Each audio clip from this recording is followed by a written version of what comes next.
नमस्कार, मैं हूं संदीप चौधरी। रात के 9 बजने को हैं। आप देख रहे हैं नेशनल न्यूज सेंटर और शुरुआत आज देश के किसानों से जुड़ी खबर से। बीजेपी ने उत्तर प्रदेश के चुनाव के दौरान किसानों से कर्ज माफी का बड़ा वादा किया था।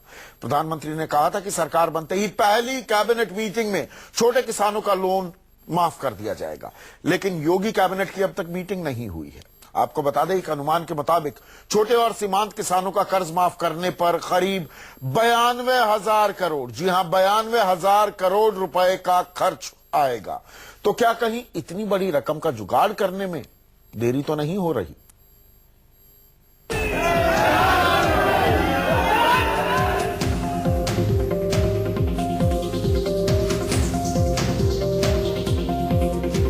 पूरे देश की नजर इस वक्त उत्तर प्रदेश पर है।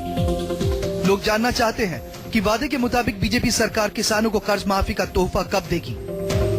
क्या खेती से जुड़े कामों के लिए लिया गया सारा लोन माफ होगा? क्या सभी बैंकों से लिया गया कर्जा माफ होगा? या फिर फैसले में कई किंतु परंतु होंगे? कि भारतीय जनता पार्टी सरकार बनने के बाद हम छोटे किसानों की फसल का कर्ज माफ कर देंगे। भाइयों बहनों, पीएम मोदी के इस ऐलान पर खूब तालियां बजी थी। अब छोटे किसानों को तोहफा देने का वक्त आ गया है। किसान इसका बेसब्री से इंतजार कर रहे हैं। हाँ, अगर कर्जा माफ कर दे तो जो है बहुत अच्छा रहेगा, क्योंकि किसान जो है कर्जे में बहुत डूबा है, क्योंकि खेती में जो है वो प्रॉफिट नहीं होता है। प्रधानमंत्री जी ने वादा किया था कर्ज माफी के लिए, तो अगर ये कर्ज माफी कर देते तो ज्यादा अच्छा है। यूपी में करीब 2.5 करोड़ किसान हैं। कुल 2.5 करोड़ किसानों में से 85% सीमांत और छोटे किसान हैं। इन पर फसली ऋण का करीब 92,121 करोड़ रुपए बकाया है। साल 2015-2016 तक राज्य के 77 लाख किसानों ने बैंकों से कर्ज ले रखा था। इनमें फसली ऋण लेने वालों की तादाद 55 लाख है। इन पर बैंकों और कोऑपरेटिव सोसाइटी का करीब 1,26,889 करोड़ रुपया कृषि लोन के रूप में बकाया है। यानी अगर सरकार सिर्फ लघु और सीमांत किसानों का भी कर्जा माफ करने का फैसला करती है तो राज्य के खजाने पर 92,000 करोड़ से ज्यादा का बोझ पड़ेगा। अगर योगी सरकार सीमांत किसानों को भी लोन माफी का तोहफा देती है तो चालू वित्त वर्ष के आखिर तक पूरे उत्तर प्रदेश पर कर्ज का बोझ बढ़ जाएगा। ये 2,93,200 करोड़ तक पहुंच सकता है। घुमा फिराकर सवाल वहीं आता है कि इतना पैसा कहां से आएगा? बैंक की हालत ऐसी तो नहीं है कि वो अपनी तरफ से लोन माफ कर दें। ये हो सकता है कि वो बैंक के साथ कोई समझौता किया जाए कि हम आपको इतना और क्रेडिट देंगे या इंटरेस्ट फ्री लोन देंगे। इस तरह की समस्याएं आ सकती हैं। तो ये सारा का सारा पैसा राज्य सरकार को अपने बजट से निकालना पड़ेगा। राज्य सरकार के लिए इतने बड़े पैमाने पर लोन माफ करना तभी मुमकिन है जब केंद्र सरकार मदद के लिए आगे आए।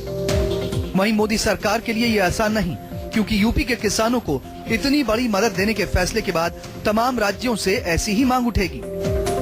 सरकारी बैंकों का देश भर के किसानों पर 12,60,000 करोड़ रुपए का कर्ज है। साफ है कि केंद्र सरकार इतने बड़े लोन को माफ नहीं कर सकती।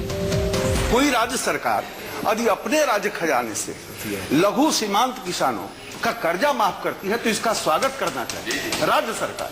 और राज्य सरकार के बीजेपी पार्टी ने कहा है।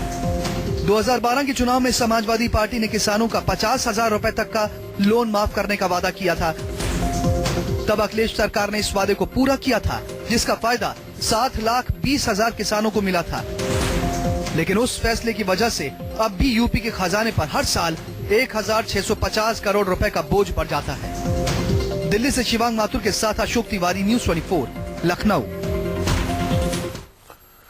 और सूबे की पूर्व मुख्यमंत्री मायावती ने योगी सरकार पर किसानों को धोखा देने का आरोप लगाया है। मायावती ने पूछा कि किसानों की कर्ज माफी में देरी क्यों हो रही है, और जवाब दिया उप मुख्यमंत्री दिनेश शर्मा ने। सुनिए। कब तक हो जाए? किसानों को कर्जे की बात कही गई थी, आप निश्चित दो हमारी कैबिनेट होने दीजिए। प्रधानमंत्री ने हर अपनी चुनावी जनसभा में ये कहा था कि यदि बीजेपी पावर में आ गई तो जिस दिन पहली कैबिनेट की बैठक होगी सरकार बनने के बाद उसी दिन किसानों का कर्जा माफ कर दिया जाएगा। ये डिसीजन लिया जाएगा। कल उनकी कैबिनेट भी हो गई। अभी तो वो इधर उधर की बातें कर रहे हैं ना। और मेरे साथ लखनऊ से हमारे UP bureau chief Ashok Tiwari और दिल्ली से मेरे सहयोगी संजीव त्रिवेदी जुड़ चुके हैं। अशोक, सवाल बड़ा सीधा है, कैबिनेट की बैठक में देरी क्यों हो रही है? ताजपोशी हो गई। पहली कैबिनेट की बैठक कब होगी और कर्ज माफी होगी या नहीं होगी? देखिए, बहुत बड़ा सवाल है बीजेपी के लिए भी और बीजेपी की सरकार के लिए भी। कल यूपी की सरकार शपथ ले चुकी है, योगी का पूरा मंत्रिमंडल शपथ ले चुका है और आज भी इस बाबत यूपी सरकार के तमाम सारे मंत्रियों से सवाल पूछे गए थे कि आखिरकार आप लोग कैबिनेट की बैठक करने कब जा रहे हैं। उनके पास यही जवाब था कि थोड़ा इंतजार कीजिए, कैबिनेट की बैठक होने वाली है। दरअसल किसानों की ऋण माफी का जो वादा बीजेपी ने विधानसभा चुनाव के समय किया था, अमित शाह ने, प्रधानमंत्री नरेंद्र मोदी ने तमाम सारी सभाओं से जो दावे किए थे कि पहली कैबिनेट की बैठक होते ही किसानों का ऋण माफ कर दिया जाएगा, जो छोटे और सीमांत किसान होंगे। दरअसल उसके सामने सबसे बड़ी समस्या यह है कि इतना बड़ा जो बोझ बजट पर पड़ने वाला, राज्य सरकार पर पड़ने वाला है, उसको कैसे व्यवस्थित करेंगे, इसको लेकर अभी पूरी तरह से तैयार नहीं है बीजेपी सरकार उत्तर प्रदेश में। आज भी जब योगी आदित्यनाथ ने तमाम सारे प्रमुख सचिव और सचिवों को बुलाया था तो वहां पर भी उनको संकल्प पत्र की एक कॉपी दी गई और ये कहा गया कि पहली कैबिनेट की बैठक में जो वादे हम लोगों ने किए हैं उसे पूरा करना है। इसको लेकर कब होगी ये कैबिनेट की बैठक? तो अभी तक वो रोडमैप तैयार नहीं हुआ है और देखिए अभी तक वो रोडमैप तैयार नहीं हुआ है, इसीलिए कैबिनेट की बैठक में देरी देखी जा रही है और कोई भी बीजेपी का जो नेता है वो और मंत्री ये नहीं बता पा रहा है कैबिनेट की बैठक कब होगी। लेकिन ये अंदेशा लगाया जा रहा है कि आने वाले 2 से 3 दिनों में यूपी कैबिनेट की बैठक होने वाली है, जिसमें उनको बहुत बड़ा फैसला किसानों की ऋण माफी को लेकर लेना है। अशोक, आप बने रहिए। अभी मैं पेच थोड़ा समझाना चाहूंगा अपने दर्शकों को। यूपी में कृषि लोन का 70% हिस्सा राष्ट्रीय बैंकों का है। राज्य सरकार चाहकर भी ये लोन माफ नहीं कर सकती। योगी सरकार राज्य सरकार के बैंकों और कोऑपरेटिव बैंकों से लिए गए कर्ज की माफी का ऐलान कर सकती है। इसमें सवाल यह है कि क्या प्रधानमंत्री मोदी का वादा पूरा करने के लिए केंद्र सरकार यूपी के किसानों के लिए अपनी झोली खोलेगी? देखिए।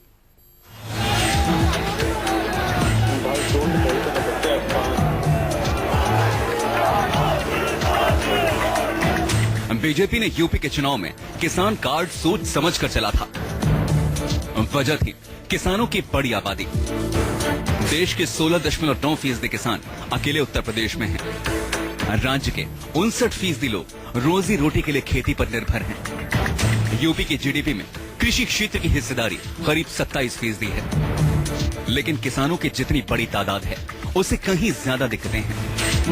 किसान फर्टिलाइजर, बीज और सिंचाई के खर्च के लिए बैंक से लोन लेते हैं, लेकिन अगर फसल खराब हो जाए या फिर लागत वसूल न हो पाए तो लोन चुकाने में मजबूर हो जाते हैं। इसलिए उन्हें पुराने बोझ से मुक्ति का इंतजार है। ये जहाँ जहाँ इनकी सरकार है वहाँ तो करे ही करे कम से कम, और फिर केंद्र में भी सरकार है तो पूरे देश का कर्जा माफ करना चाहिए इन सरकारों को। सभी छोटे किसानों की कर्ज माफी की बात कहने में तो ठीक लगती है, लेकिन सच ये है कि किसानों को 70% कृषि लोन सरकारी और कमर्शियल बैंक से मिलता है। कोऑपरेटिव बैंकों और कमेटी से किसानों को मिलने वाले लोन की हिस्सेदारी कम है। राज्य सरकार सिर्फ कोऑपरेटिव बैंकों और सहकारी समितियों से मिलने वाले कर्ज को ही माफ कर सकती है। नेशनल बैंकों का कर्ज माफ करने का फैसला केंद्र सरकार के हाथ में होता है। जो नेशनलाइज्ड बैंक है उसमें स्टेट गवर्नमेंट कोई अपना कंट्रोल नहीं रखती, उस पर अपना निर्णय नहीं दे सकती। लेकिन चूंकि केंद्र में भी इन्हीं की सरकार है और उन्होंने अपने मैनिफेस्टो में लिखा है, तो मेरे को लगता है कि दोनों केंद्र सरकार और राज्य सरकार अपने आपस में सामंजस्य बैठाते हुए इस चीज को करना। उधर कर्ज वसूली की समस्या से जूझ रहे बैंक इस तरह के ऐलान की संभावना से सहमे हुए हैं। बैंकों का बैड लोन 16.6% की खतरनाक सीमा पर पहुंच चुका है। एसबीआई ने साफ किया है कि किसानों की कर्ज माफी बैंकों की सेहत के लिहाज से सही फैसला नहीं हो सकती। इससे क्रेडिट कल्चर खत्म होता है और भविष्य में किसान कर्ज लेने के बाद इसे चुकाने को लेकर गंभीर नहीं रहेंगे। मुजफ्फरनगर से धर्मेंद्र कुमार और लखनऊ से अशोक तिवारी के साथ शिवांग माथुर, दिल्ली न्यूज़ 24। अब ऐसे में सवाल ये उठता है कि क्या ये पैसा राज्य सरकार खुद जुगाड़ेगी? 92,000 करोड़ सब कुछ इधर उधर हो जाएगा उसका बजट, या केंद्र सरकार उनकी मदद करने वाली है? संजीव त्रिवेदी इस स्टोरी को ट्रैक कर रहे हैं। संजीव, क्या केंद्र सरकार अपनी झोली खोलने को तैयार होगी? राज्य सरकार तो खुद नहीं कर पाएगी, लेकिन इसकी फ्लिप साइड ये भी है कि अगर आप यूपी के लिए झोली खोलेंगे तो बाकी राज्य भी ये मांग करने लगेंगे। बिल्कुल संदीप, देखिए आज संसद में ये बात जोर शोर से उठाई गई। ये सवाल किया गया कि क्या राज्य सरकार वो लोन माफ कर सकती है जो कि कमर्शियल बैंक्स देती हैं? जी बिल्कुल नहीं दे सकती हैं, जैसा कि आपने भी बताया इसके अलावा जो सवाल उठता है, जो कि खड़गे साहब ने लोकसभा में भी उठाया, कि अगर केंद्र मदद करती है उत्तर प्रदेश की, तो क्या वो केवल उत्तर प्रदेश की मदद करेगी या फिर महाराष्ट्र की भी करेगी, हरियाणा की भी करेगी, या फिर वैसे राज्य जो कि चुनाव की तरफ बढ़ रहे हैं, राजस्थान है, छत्तीसगढ़ है, मध्य प्रदेश है, वहां भी ये मदद दी जाएगी। अब मेरी जो जानकारी है वो ये कहती है कि मनमोहन सरकार की तरह मोदी सरकार किसी भी तरह का एक यूनिवर्सल लोन वेवर स्कीम नहीं लाने जा रही है। वो इसमें विश्वास नहीं करती है, क्योंकि उसकी पूरी रणनीति जो रही है वो सब्सिडी के खिलाफ रही है। तो ऐसे में कैसे पूरा होगा वो वादा जो उत्तर प्रदेश में लगातार किया गया था? और अगर उत्तर प्रदेश में वादा पूरा नहीं किया जाता है या देरी होती है, तो आरोप जुमलेबाजी का फिर से लग सकता है। ये तकनीकी पेच है जो फंस चुका है, और कहा यह जा रहा है कि 3,40,000 करोड़ का बजट है उत्तर प्रदेश का, उसमें अगर 95,000 अगर हम उसमें माफी की बात कर ले तो बजट में रह क्या जाएगा? और ऐसे में योगी आदित्यनाथ की जो सरकार है उसको कहा यह जा सकता है सबसे बड़ी चुनौती पहले ही फैसले के रूप में सामने आ गई है। तो अशोक तिवारी, जो बात अभी संजीव त्रिवेदी भी कह रहे थे, चुनावी जुमला तो नहीं साबित हो जाएगा, ये एक बहुत बड़ी दिक्कत का सबब बन जाएगा योगी सरकार के लिए, नई योगी सरकार के लिए। देखिए, सरकार के लिए परेशानी का सबब तो है ही, शायद यही वजह है कि कैबिनेट की बैठक में देरी भी हो रही है। और दूसरी अहम बात यह भी है संदीप जी, आप देखिए पिछली जो समाजवादी पार्टी की सरकार थी उसने अपने मैनिफेस्टो में एक क्राइटेरिया दिया था कि 50,000 तक के जो ऋण है उसकी माफी की जाएगी। लेकिन बीजेपी ने जो अपना संकल्प पत्र, जो घोषणा पत्र है, उसमें कोई क्राइटेरिया नहीं दिया है कि किस लिमिट तक किसानों का कर्ज माफ किया जाएगा। वो जो संकल्प पत्र था उसमें साफ साफ लिखा हुआ था कि लघु और सीमांत किसानों का फसली ऋण जो है वो माफ कर दिया जाएगा। 10,000, 12,000, 13,000 या 50,000 उसकी लिमिट क्या होगी ये तय नहीं है। और यही वजह है कि कैबिनेट की बैठक में देरी हो रही है। आज भी जो तमाम सारे सचिव और प्रमुख सचिव लेवल के अफसर थे उनसे भी यही कहा गया है कि इसका पूरा रोड मैप तैयार किया जाए। जैसा कि मैंने आपको पहले भी बताया, तो उस रोड मैप को तैयार किया जा रहा है और यही वजह है कि कैबिनेट की बैठक में थोड़ा डिले हो रहा है। लेकिन इतना जरूर है कि क्राइटेरिया इनकी सरकार की तरफ से भी आएगा। ये कह देना कि सबका ऋण माफ हो जाएगा, उसका बोझ शायद यूपी सरकार झेलने के लिए तैयार नहीं है, जैसा कि पिछली कई सरकारों में देखा गया है। तो वो क्राइटेरिया आएगा, उसके बाद तस्वीर साफ हो पाएगी कि कितने लिमिट तक वो किसानों का ऋण माफ करने जा रहे हैं। 10,000 का ऋण माफ होगा, 50,000 का माफ होगा या 1 लाख रुपए तक का ऋण माफ होगा, ये अभी देखना बाकी है। और ये बहुत बड़ी चुनौती यूपी की योगी सरकार के लिए भी है, क्योंकि इस पे उनकी जवाबदेही तय होगी और पूरा विपक्ष उनको घेरने की कोशिश करेगा इसमें।